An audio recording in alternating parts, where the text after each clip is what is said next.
Olá, eu sou a Mahana, esse é o Mundo de Mahana e hoje eu vou falar sobre esse livro aqui, ó. É o Arquivo das Crianças Perdidas, da Valéria Luisielli.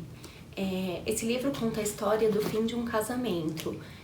Logo no começo, a narradora, que é a mãe da família, já fala que é a história do fim de um casamento. A família faz uma viagem de Nova York até Arizona, porque o pai ele quer estudar a vida dos Apaches, que são uns índios que foram dizimados nos Estados Unidos. E ele se chama documentalista, que é alguém que grava os sons.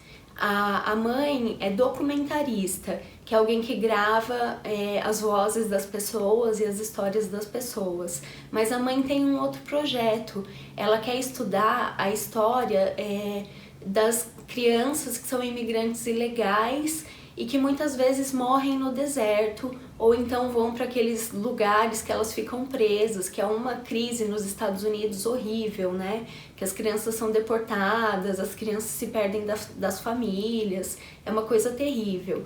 E o livro, ele conta uma história dentro do livro, porque tem um livro falso que a escritora mesmo escreveu, que chama Elegias para as Crianças Perdidas. Então, enquanto eles estão fazendo essa viagem, ela vai lendo essa história das crianças que se perdem no deserto e que tentam atravessar e chegar até os Estados Unidos.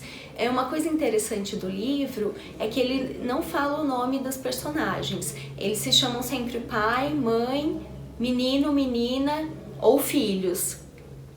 Os únicos nomes que são usados são os nomes indígenas que eles dão uns para os outros, o que é muito interessante, né? E aí a história é contada pela perspectiva da mãe, mas chega um momento que as crianças fogem, os filhos querem encontrar essas crianças perdidas, e então a narrativa passa a ser contada pela perspectiva do menino.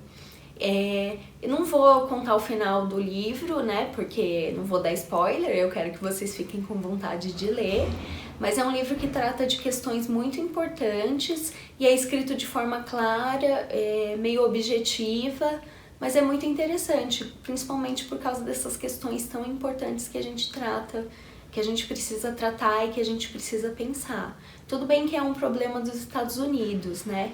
Mas a gente também teve dizimação dos índios aqui no Brasil. Também tem a questão dos imigrantes. Muitos haitianos vêm para o Brasil, agora muitos venezuelanos, né? Então, dá para fazer um paralelo entre o que acontece lá e o que acontece aqui. Então, é um livro muito interessante, eu recomendo bastante. Era isso, espero que vocês tenham gostado.